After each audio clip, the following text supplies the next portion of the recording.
Hey, this is Dave DeCamp from antiwar.com. This is anti-war news for Thursday, November 14th, 2024.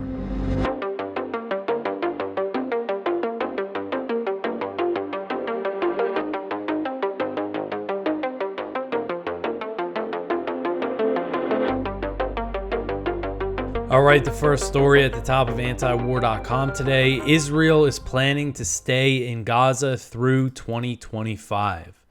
So Haaretz reported on Wednesday the Israeli military is planning to stay in Gaza through 2025 and is stepping up demolitions and the construction of more permanent military structures.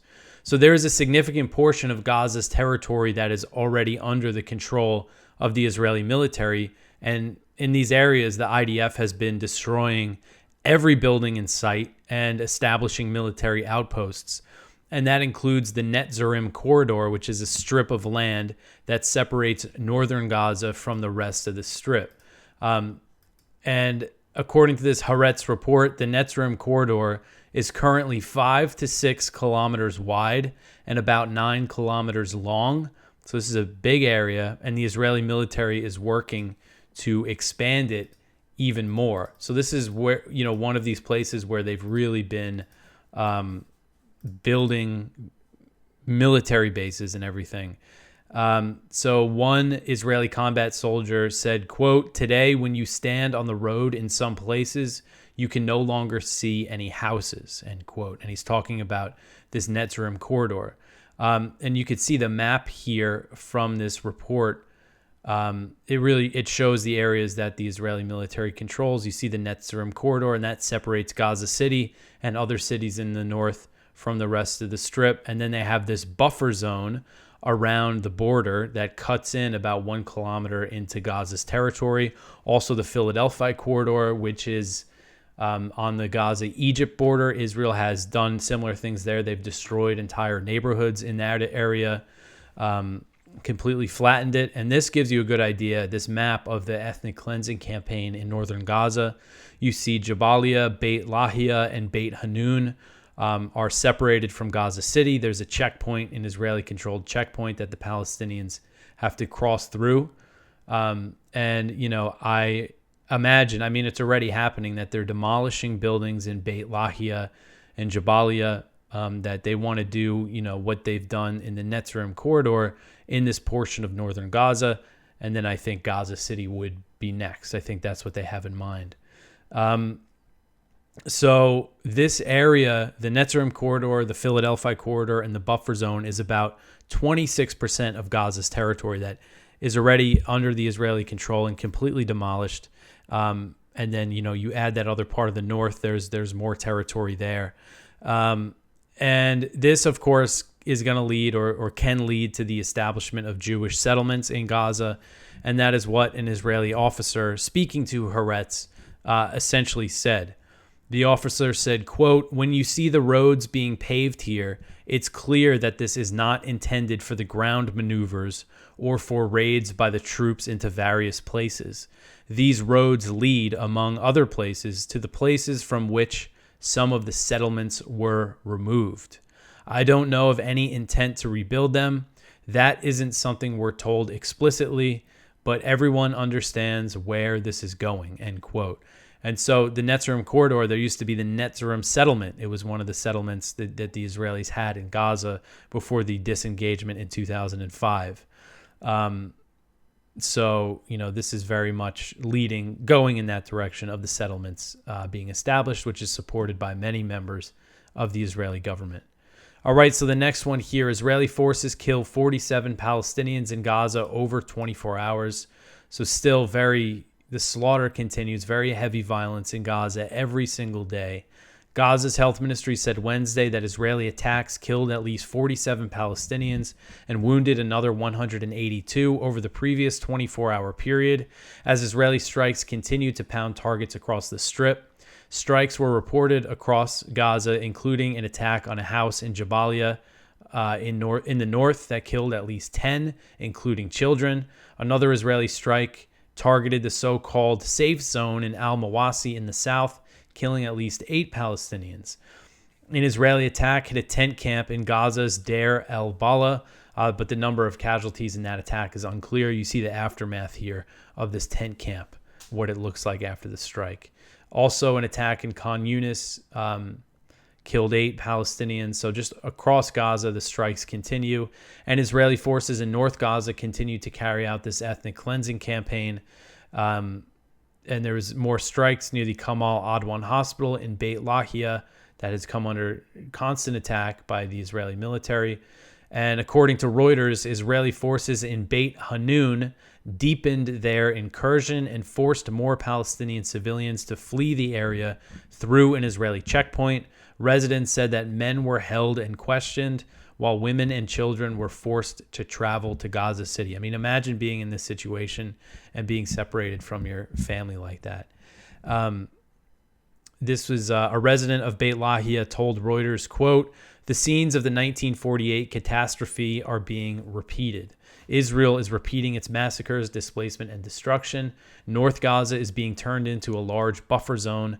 Israel is carrying out ethnic cleansing under the sight and hearing of the impotent world," end quote.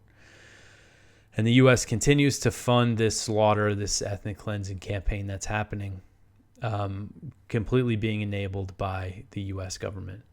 All right, so the next one here, Israeli drones are shooting children in Gaza deliberately day after day. This article is from Middle East Eye.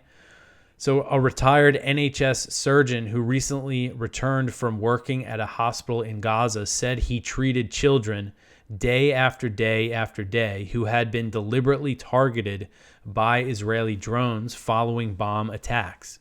In harrowing testimony to British MPs on Tuesday, Nizam Mahmoud said of all the conflicts he had worked, including the genocide in Rwanda, he and other experienced colleagues in Gaza had never seen anything on this scale ever. So this is a British doctor, went over there to volunteer, and this is what he had to tell these British MPs. He said at least once or twice daily there were mass casualty incidents, meaning that 10 to 20 people were killed and up to 40 seriously injured. He estimated that at least 60% of the people treated at these times were women and children. He said, quote, "Drones would come down and pick off civilians, children. This is not an occasional thing. This was day after day after day, operating on children who would say, 'I was lying on the ground after a bomb dropped, and this quadcopter came down and hovered over me and shot me,' end quote." So these are these small quadcopter drones that shoot like, it sounds like they shoot bullets at people. So Mahmoud worked at Nasser Hospital in southern Gaza for a month between August and September for the British charity Medical Aid for Palestine. He said he spent the entire month in the hospital partly because it was not safe to travel around, but also because Israel bombed the guest house used by this British charity in southern Gaza in January. And he thinks that that was deliberate. He said, quote, "All of those guest houses are in the Israeli army's computers and are designated safe houses, so my assumption is that it was a deliberate attack, and the aim behind it is to discourage aid workers from coming," end quote. He ascribed the same aim to 5 Israeli attacks on UN convoys, including one while he was in Gaza. And so one of these British MPs asked him to clarify if he meant that rogue snipers were shooting at the armored vehicles, talking about the UN convoys, I guess. And he said, quote, no, this is the Israeli army coming up as a unit and deliberately shooting," end quote. So he just gets into more of this. He talks about, he says his biggest fear while in Gaza was being killed by the Israelis. The 62-year-old surgeon broke down 3 times during his testimony as he provided detailed accounts of his patients, including an 8-year-old girl who he said was bleeding to death during surgery on one Saturday evening. He said, quote, "I asked for a swab and they said there's no more swabs," end quote. He said that the lack of medical supplies as a result of Israel not allowing aid into Gaza, there's a lack of sterile gloves, drapes, painkillers, and also basic items like soap and shampoo.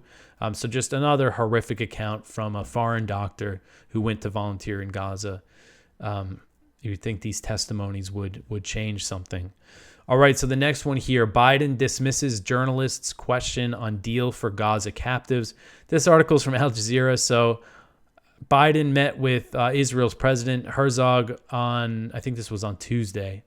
Yeah, and a journalist asked him, do you have any hope of reaching a ceasefire deal in Gaza before you leave office? And his response was, quote, do you think you can keep from getting hit in the head by a camera behind you? End quote. Whatever that meant, if you thought he was making a joke, but just completely ducked the question. And I think it's very clear that there's no chance of any kind of ceasefire or hostage deal before January 20th. All right, so the next one here, to get into some of the Trump picks for his cabinet. It's official. Trump nominates Rubio for Secretary of State. So President-elect Donald Trump confirmed on Wednesday that he was nominating Marco Rubio, the extremely hawkish senator from Florida, to be Secretary of State in the incoming administration. Trump's statement came 2 days after the New York Times reported Rubio was expected to get the job. Politico reported that Rubio's nomination and the appointment of Rep. Mike Waltz as Trump's national security advisor relieved Ukraine supporters in the U.S. who were worried the incoming administration would end the proxy war. So that's not a good sign. Rubio has been in the Senate since 2010 and has been about as hawkish as possible. Never seen a war he doesn't like. In 2015, when they were gearing up for the 2016 elections, he threw his hat into the ring, earned himself the nickname Little Marco from Trump, and he was the preferred candidate of the neocons. He was about, again, as hawkish as you could be, total neocon on foreign policy. And he supported all these reckless escalations, including enforcing a no-fly zone over Syria. That was something that he and Hillary Clinton were in favor of at the time. And of course, that risked war with Russia. So during the previous Trump administration, Rubio was very influential in policies in Latin America, including the failed U.S.-backed coup against Venezuelan President Nicolas Maduro in 2019. That year, Rubio tweeted a picture that showed former Libyan leader Muammar Gaddafi as he was being brutally killed. That picture of bloodied Gaddafi moments before he was killed. And I mean, the things that happened to him in those last moments, there's a horrific video of, him being sodomized with a bayonet. That's the picture he tweets out, and the implication is that Maduro could face a similar fate. So this is the guy that Trump has selected to be Secretary of State. So more recently, Rubio has been an outspoken supporter of Israel's genocidal war in Gaza and has called for the U.S. to take a harder line on Iran. I pulled up one quote from him after Iran's most recent missile attack on Israel, which came in response to a series of Israeli escalations. Rubio said, quote, I urge the reimposition of a maximum pressure campaign against Iran and fully support Israel's right to respond disproportionately to stop this threat. The United States will continue to stand with Israel, end quote. Another thing Rubio did recently, last year, he introduced a bill in Congress to prevent any future president from leaving NATO, and President Biden signed that into law. And of course, that bill was introduced with Trump in mind. If you know, Trump's never said anything about leaving NATO. Basically, what he says is these other countries should pay more for their own military and their own defense. But they're all afraid that he's going to pull out of NATO. And apparently, Rubio was one of those people, too. This is a bill he introduced a few years in a row, and he got President Biden to sign it. So another thing, he's one of the most hardline China hawks in the Senate. And in 2020, China actually placed sanctions on Rubio in response to a series of U.S. sanctions against officials in Hong Kong. And of course, Rubio was a cheerleader of that. He probably was involved with that legislation as well. So these sanctions could keep Rubio from traveling to China, and that could complicate his role as the Secretary of State, which is supposed to be the top U.S. diplomat.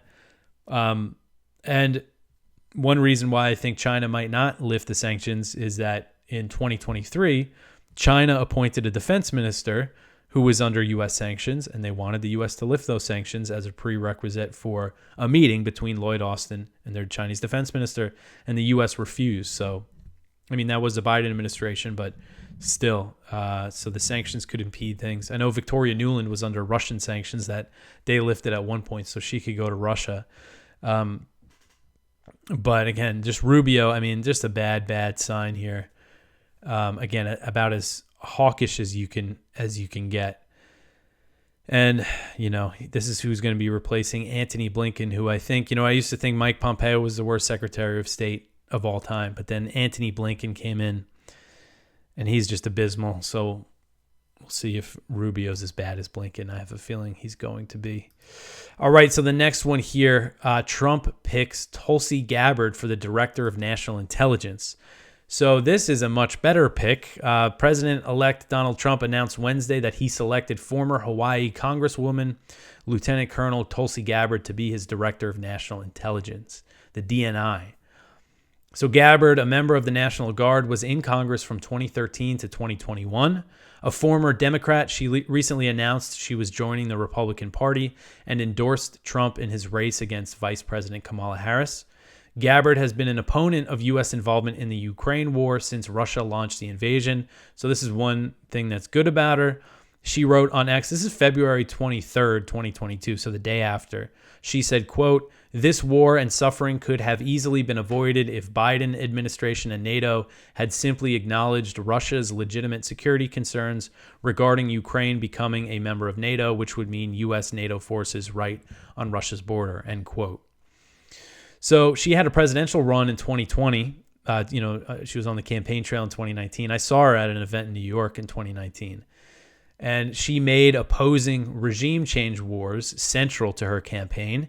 She was a staunch opponent of U.S. involvement in Syria. She made a trip to the country in 2017 to go on this fact-finding mission. And while in Syria, she met with Assad, the Syrian president, and that has really enraged a lot of the hawks in Washington. People still bring that up today. So, she would have been better in the role of Secretary of State or even Secretary of Defense. But the one thing about her, and actually the reason why I went to this campaign event was because I was hoping to get a question in, because she's going around on this campaign being the anti-war candidate, but she's also saying that she's a hawk when it comes to the war on terror. That's an exact quote from her. She said, quote, "When it comes to the war against terrorists, I'm a hawk. When it comes to counterproductive wars of regime change, I'm a dove," end quote. And we see her repeatedly say that Islamism is the greatest threat facing the U.S. She recently said that Hamas's October 7th attack, I'll read her quote. She said it was, quote, "a stark reminder of the ongoing short and long-term threat of Islamist terrorism that continues to spread around the world today. Their goal is to establish a global Islamist caliphate where all must live under their Sharia law," end quote. I mean, if that's what you take out of October 7th, why, the causes for the attack, you're not talking about the Israeli occupation, the blockade of Gaza. I mean, that's obviously the cause of the situation. And, she says that the U.S. must stand with Israel. I've seen her smear members of Congress who have called Israel's actions in Gaza genocidal as apologists for Islamist terrorists. So this has been her attitude the past year, which isn't very good. But, I said this on Twitter. When it comes to realistic options here of someone Trump could have picked for his cabinet, I think Tulsi is a very good option. Obviously, she's got her problems, but when it comes to Ukraine, so she's going to be the DNI. In that role, she could declassify things. It's kind of interesting, say like Rubio and, Waltz, and if these other people want to kind of whip up a war with Iran or something, at the DNI, she'll know if the intelligence is bogus or not. So it's kind of an interesting position for her. Again, it would be better if she was Secretary of State or Defense, but this will be interesting. Anyway, and I mentioned some things about, when she was in Congress, I was pretty stoked about her for a while until I kind of figured out her,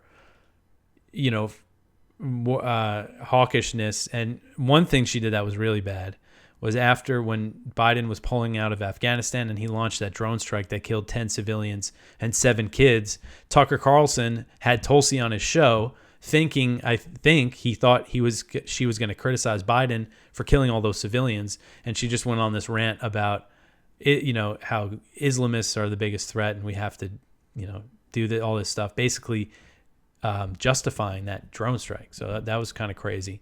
But she was doing some great things when she was in Congress. She was a staunch critic of Trump's foreign policy, called him Saudi Arabia's bitch at one point.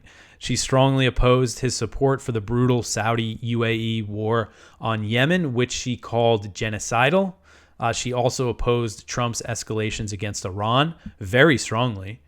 So we'll see what she does in this position. It could be interesting. And one of the last acts she made in Congress, she introduced a bill to prohibit funding to enforce sanctions that inflict suffering on civilian populations. So she knows the harm that sanctions cause. So definitely, like I said, out of the realistic options, I think she's one of the best picks Trump could have made for his cabinet. But, you know, I don't think she's going to balance out Waltz and Rubio, but we'll see. We'll see. The dynamic will be interesting. And then the next one here was a surprise pick. So Matt Gaetz is going to be the attorney general, or he's nominated for that. I think there is a chance he might have trouble with confirmation. Also possible for Gabbard, but we'll see. So one thing that Matt Gaetz could mean is pardon for Edward Snowden. So this article is from Newsweek. Whistleblower Edward Snowden may fare well now that President-elect Donald Trump has nominated Florida Representative Matt Gaetz as the next attorney general. Trump announced the nomination on Wednesday, which many call the biggest bombshell pick yet for his new administration. I was very surprised by this. Gaetz has been a proponent for Snowden's pardon for leaking classified documents. While he does not have direct power to pardon Snowden, his proximity to Trump may help. So they just get into some background about Snowden here, but apparently he was pushing for Snowden pardon. On September 3rd, 2020, Gaetz posted to X, pardon Snowden. So this is something that he's going to push for. And I know he's been good on, I believe he was good on Assange as well. And this is another thing I was worried about with the attorney general. I was worried that Trump's DOJ might crack down on, anti-Israel speech, criticisms of Israel, because I think that is a real problem with the Republicans. I don't think Gaetz is going to do that. He voted against one of these anti-Semitism bills. He's actually received no money from AIPAC. He is pro-Israel. He says we should support them, which isn't great, but it doesn't seem like he has that ideological fervor that many Republicans do. To me, it seems more like he's a Republican in Florida. So you can't really go against Israel in that position. So this will be interesting to see. And he was good for a while introducing all these bills, which we covered at antiwar.com, to withdraw troops from Syria, Niger, Somalia. And he's very good on Ukraine. Again, attorney general, that doesn't matter so much, he has been good on some foreign policy stuff. So just an unexpected choice, but we'll see what happens with it. Because remember, Bill Barr was Trump's last attorney. I mean, he was about as bad as you can get in that position. All right, the next one here, Huckabee says, of course, Israeli annexation of the West Bank is possible.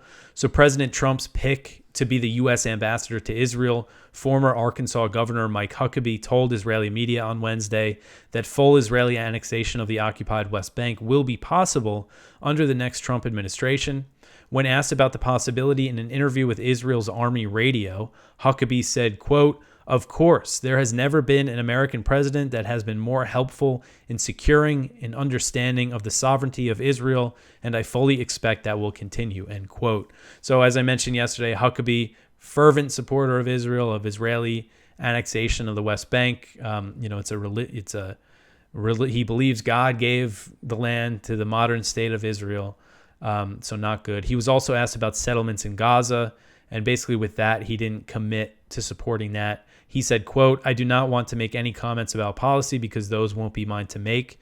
That'll be the president's. It will be my job to carry out the policy that he prescribes, end quote. All right, so we still have a lot of stories to get through here. I don't want to go too long, but we got a lot of stuff. The next one here, the U.S. bombed Syria for a second day. So this was actually on Tuesday that U.S. Central Command announced that its forces launched strikes in Syria for a second day against what they called Iranian-aligned targets, referring to Shia militias that operate in the country. CENTCOM said in a press release that its forces, quote, conducted strikes against an Iranian-backed militia group's weapons storage and logistics headquarters facility, end quote. It said the strikes came after a rocket attack on U.S. personnel at one of the occupation bases in eastern Syria. So we don't know much about these strikes. They didn't really share any details. The Syrian Observatory for Human Rights, which is based in the UK, they reported that the strikes killed at least 5 members of Iran-backed militias in strikes that targeted their headquarters in eastern Syria's Deir ez-Zor province. These numbers haven't been confirmed by any other source. So this was on Tuesday, and as I covered on Monday, the U.S. said it launched similar strikes in Syria, claiming that it was a response to attacks on U.S. bases. All I've seen was that there was media reports about explosions at a U.S. base on Monday, no reports of casualties or any sort of damage, but that's what led to, the U.S. launch these airstrikes. They seem pretty heavy, these airstrikes that they're launching. So there's just always the risk of this thing escalating, and it's just so foolish to keep these troops in Syria and Iraq. They're just sitting ducks. And especially with Iran and Israel, if things really escalate there, they could really get hit hard, these bases. All right, so the next one here, Israel carries out airstrikes against Syrian border city of Qusayr. So this one is from Jason Ditz. Israel carried out multiple airstrikes today again in western Syria, centered around the border city of Qusayr. I probably am pronouncing that wrong. Syrian state media reported some of the hostile volleys were intercepted by their air defenses, though several strikes appear to have hit different targets. Some of the strikes reported to hit checkpoints where the Syrian government forces were stationed. No casualties reported so far. But this is Israel's been bombing Syria almost every day. Now the U.S. is bombing Syria more frequently than usual. So just not a good situation. All right, the next one here, 6 Israeli soldiers killed in South Lebanon. This is another one from Jason. So Israel's military announced Wednesday that 6 of their soldiers were killed and 1 was wounded in fighting in southern Lebanon. They were fighting in a yet unnamed village with 4 Hezbollah members. They added that the 4 Hezbollah fighters were eventually killed as well. Israel's newly appointed defense minister, Israel Katz, announced shortly before the announced casualties that his country will further expand the ground invasion of Lebanon. This also comes amid growing efforts to secure a ceasefire, but as we'll see, it doesn't seem like Israel is serious about a ceasefire. So Israel's saying, they've been taking heavy casualties, actually fighting on the ground. They're saying they're going to expand things. And Katz suggested that a ceasefire was likely. He said that Israel would oppose any deal that did not include Israel's right to continue acting militarily against any terrorist organization, as he put it. So basically, Israel is saying that they won't accept a deal that won't let them conduct military action in Lebanon. And then France's foreign minister, France has been trying to broker ceasefire talks, said that Israeli officials, the Israeli position is that they want absolute freedom to continue to strike Lebanese territory even after a ceasefire is agreed to. Nobody's going to go for that. And then a few weeks ago, there was a leaked draft of a U.S. proposal for a ceasefire, and it included those Israeli demands. So this shows that the U.S. isn't serious. They're just going to let Israel do what it wants and demand what it wants. And then the next one here, Israel kills 78 in attacks across Lebanon. So this is the same story I went over yesterday. These were airstrikes across Syria on Tuesday. Yeah, on Tuesday. And the death toll has just gone up. I think yesterday when I went over the story, it was 38. Now it's up to 78. So these airstrikes have just been very, very heavy. All right, so the next one here, evidence is shaky for Iran's Trump plot. So this article is from Ken Silva at the Libertarian Institute, and he looked at this case, this new alleged Trump assassination plot that the U.S. is claiming is tied to Iran. So the Justice Department announced on Friday that it uncovered more evidence of an Iranian plot to assassinate President-elect Donald Trump, but the evidence of such a plot is the word of a criminal in Iran who told the FBI about the conspiracy over the phone. The DOJ's announcement was included in charges against Farhad Shakira, 51, of Iran, Carlyle Rivera, also known as Pop, 49, of Brooklyn, and Jonathan Lode Halt, 36 of Staten Island, who are all accused of plotting to kill a U.S. journalist of Iranian origin. While Shaky is one of the defendants, the government's criminal complaint shows that he appears to have been snitching to the FBI in recent months. According to the charging papers, Shaky participated in phone interviews with the FBI from Iran on September 30th, October 8th, October 17th, the 28th, and November 7th, ostensibly trading information in exchange for a sentence reduction for an unidentified individual. So that's where the claim about Trump came from, this guy who's trying to feed information to get a sentence reduced for somebody. So just a completely uncredible source for this claim, and the DOJ puts it out and all the media runs with it. In one of those interviews, Shaky, who was deported from the United States in 2008 after serving 14 years in prison for robbery, told the FBI that an Iranian Revolutionary Guard Corps official was pushing him to assassinate Trump. The IRGC official is unidentified but appears to be known to the U.S. government. So he's just saying, telling them that the IRGC official told him on October 7th that he had to provide a plan to kill Trump within 7 days. Shaky said he was unable to do so, and so Iran has paused its plans to kill Trump until after he loses the election, which would have made it easier to kill him. So the FBI admitted in the charging papers that Shaky is a liar, so he's a known liar, but it said that his claims about Trump appear to be truthful. So this is what this is all based on. So I'm happy he took a look at this stuff, properly. It's just they're clearly trying to whip up this Iran frenzy. And this makes Trump more likely to take a harder line on Iran if he thinks they're trying to kill him. All right, the next one here. Ukraine thinks the U.S. will back long-range strikes in Russia. This one is from Kyle Hanselon at the Libertarian Institute. So a top Ukrainian official walked away from a meeting with Secretary of State Antony Blinken, believing that the White House would approve Kiev using American missiles to strike deep inside Russia. Ukrainian Foreign Minister Andriy Sybiha met with Blinken in Brussels on Wednesday and said, quote, "We discussed issues of long-range strikes and Euro-Atlantic integration, and here we are also cautiously optimistic," end quote. A statement from the State Department on the meeting did not mention authorizing long-range strikes, but did say Blinken reaffirmed that Ukraine would one day join NATO. So after Trump won last week's election, the Biden administration announced that it's going to rush all these weapons to Ukraine, the $6 billion that they have left in military aid. They want to dump it all in. You have the Brits, the French pushing Biden to approve the long-range strikes inside Russia. And unfortunately, you have this is an idea that Trump's incoming national security advisor favors too, is the long-range strikes in Russia. I don't know. I mean, Putin really has made clear that you don't want to do this. This is really going to risk nuclear war, the long-range strikes. So I just hope they don't take this crazy escalation during this time, during this transition period. All right, so that is it for the news for today. Go check out our viewpoints, one from Medea Benjamin and Nicholas Davies. Will Trump end or escalate Biden's wars? One from Ray McGovern, thawing Russia-U.S. relations. One from Matthew Petty, Trump's reported national security advisor supports bombing Russia and Afghanistan.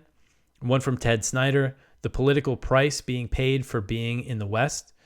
One from Mark Episcopus, Trump has a mandate to end the Ukraine war. So please go check all of that out. You could always support this show by sharing it, like, comment, subscribe. If you listen to the podcast, you could leave a review depending on where you listen to it.